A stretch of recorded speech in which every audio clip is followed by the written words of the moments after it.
Sobre la antigüedad de Egipto siempre ha habido muchas dudas. Una cosa es la antigüedad que el mundo académico refiere, y esa tiene que ver siempre con el 3000 a.C. El 3000, que es la época en la que se supone que el Alto y el Bajo Egipto se unifican y que aparece el primer gran faraón, que es Menes. Pero las leyendas sobre Egipto siempre nos han hablado de que ha habido cosas anteriores.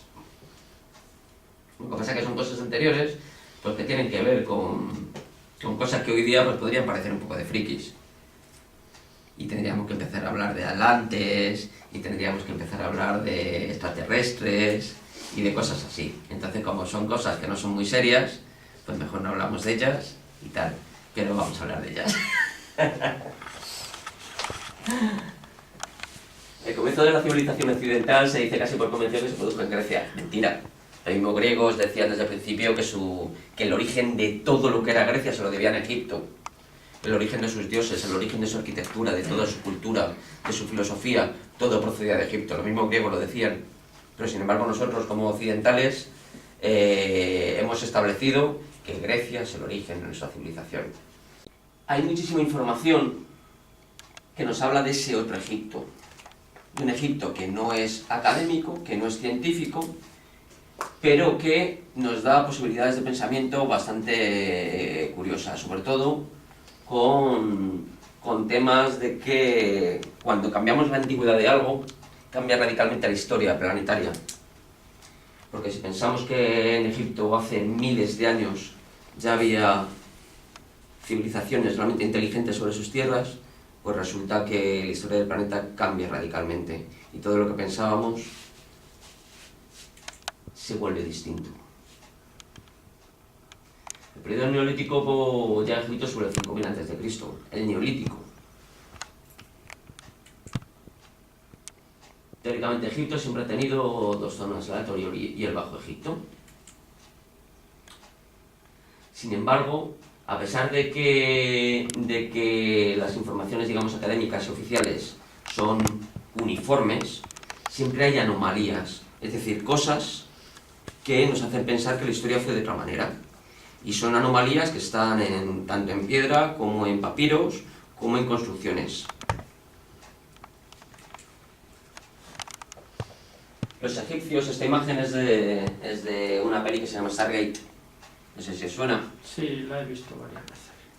Pues Stargate, a pesar de sus cosas que las tiene, pero refleja algo bastante parecido a lo que pudo ser. Para los egipcios, ellos hablaban de un tiempo anterior al tiempo, y ellos lo denominaban Tetzeti. Era el tiempo primero, el tiempo donde los hombres todavía no existían, o existían pero de una manera primitiva, y donde en Egipto vivían otro tipo de seres, unos seres distintos, y unos seres que los gobernaban. Era el tiempo en que los dioses convivían con nosotros como humanos.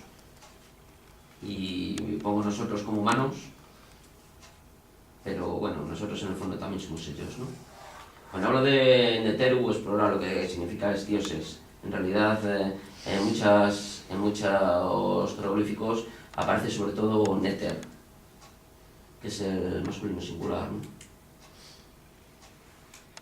Dependiendo de quién responda a la traducción, estos seres, estos Neteru, estos dioses, se los identifica de distintas maneras, como dioses, como principios divinos, es decir, como algo abstracto, como guardianes, como vigilantes, como los brillantes, y hay que los identifica como los Elohim y los Nephilim en la tradición hebrea. Pensemos que la tradición hebrea es hereditaria al 100% de la tradición egipcia, a pesar de que parece que los hebreos salen de la nada como si fuesen una manita muscaria en el bosque, pero todo lo que es el mundo egipcio egipcio-hebreo se lo debe a Egipto. Todas estas denominaciones corresponden a los mismos seres. Es como si hubiésemos nosotros llegado a una isla de Borneo, por ejemplo, en el siglo XIX, donde solo había personajes primitivos recogiendo bayas de los árboles, y llegásemos nosotros, seres occidentales, inteligentes, tecnológicos, y colonizásemos la zona, ¿no? Nos llamaron de distintas maneras. Nephilim en realidad hace referencia a algo muy particular, a los gigantes. Todas las tradiciones recogen en su cultura ideas sobre gigantes, es decir, sobre seres que eran muy grandotes, muy grandotes. Estos son los titanes, sobre todo de la tradición griega. Todas las luchas, la titanomquia griega hace referencia a la lucha de estos dioses. España o la península ibérica es un lugar donde los gigantes prodigaron de manera escandalosa. En Francia también. En Egipto también. ¿Qué pasa? O sea, eran simplemente otro tipo de seres.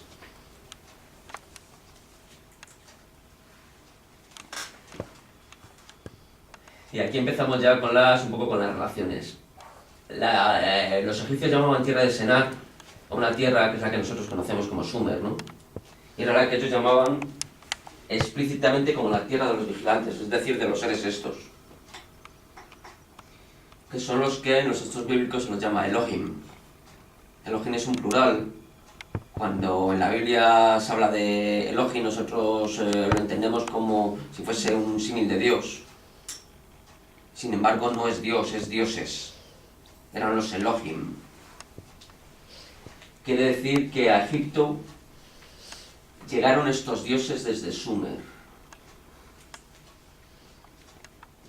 Egipto, la zona geográfica de Egipto, el nombre antiguo, más antiguo de Egipto es el de Kemet.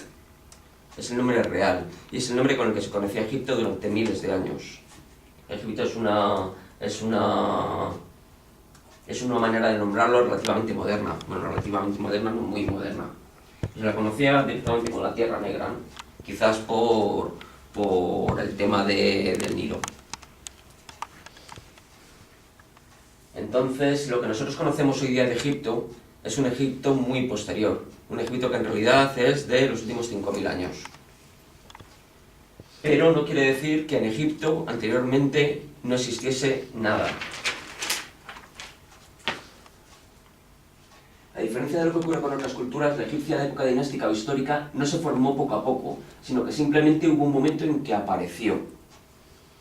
O sea, es decir, cualquier cultura tiene un periodo en el que se empieza a surgir, tiene un periodo de esplendor y un periodo de decadencia. Nosotros lo que estamos viviendo con el Egipto histórico es su periodo de decadencia. Es decir, lo más antiguo que conocemos de Egipto es precisamente lo mejor hecho. Entonces esto realmente es paradójico. ¿Cómo va a ser lo mejor hecho? ¿Y luego qué pasa? ¿Solo fuimos desaprendiendo el aprendido, como decía la bruja Bería? Pues evidentemente.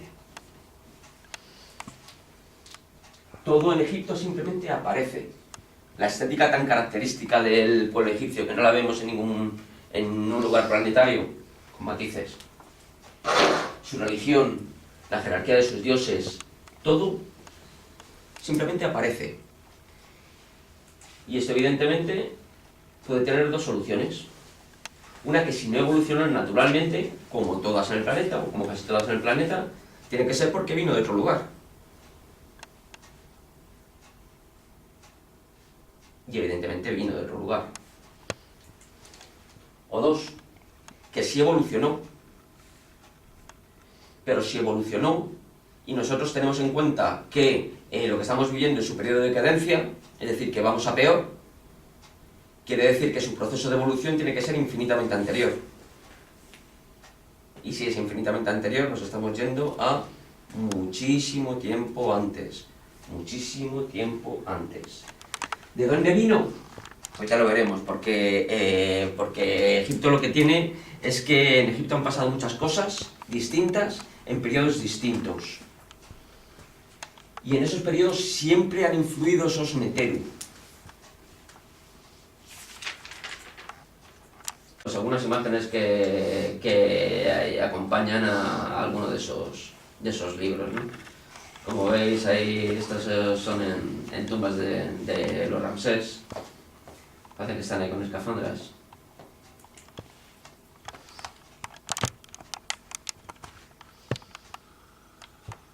parece un submarinista.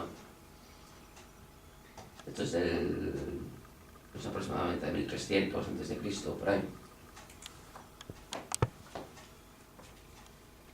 Es un ser que está flotando por debajo de un punto rojo que es Sirio. Y ahí empezamos a ver algunas de los puntos cósmicos de los que se supone que procedemos, ¿no? Que casi siempre para Egipto siempre son los mismos, siempre son Sirio y siempre son Orión. Algunos textos nos hablan de una de las zonas desde donde se supone que venían esos dioses, que era el país de Punt.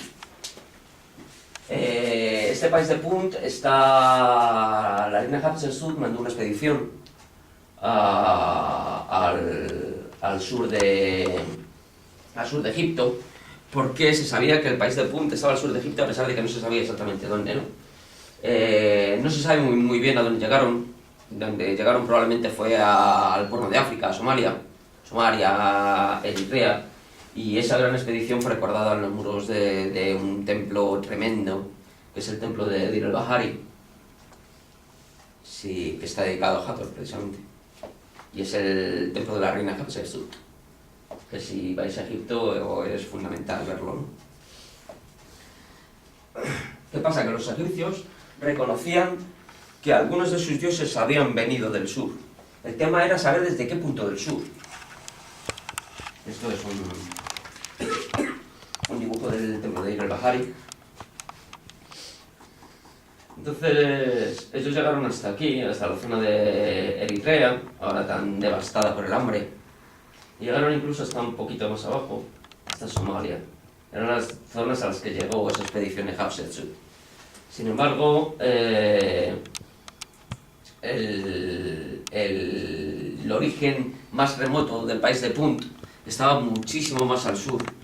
¿Por qué? Porque si recordáis cuando os hablé de los dioses, de esos dioses en el taller pasado, os dije que los dioses iban en busca de algo. Esos dioses que en un principio estaban asentados en Sumeria, buscaban algo, buscaban oro. ¿Y dónde encontraron ese oro? Pues precisamente en esta zona. Swazilandia y Zululandia. Es decir, la zona que está, digamos, lindando con el río Zambeze.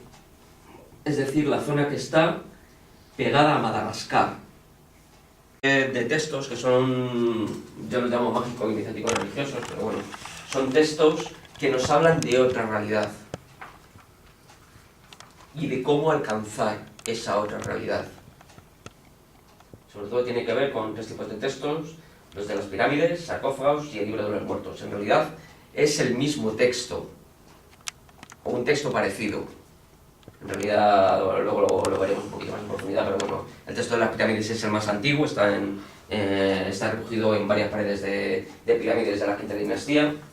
Los textos de los sarcófagos es una traducción más o menos de algunas partes de los textos de las pirámides sobre sarcófagos del Imperio Nuevo, es decir, de entre el 1500, 1300 a.C., y el libro de los muertos es todavía un resumen todavía mayor de los textos de los sarcófagos, con la cosa de que ya están escritos en papiro, y sobre todo con una gran diferencia.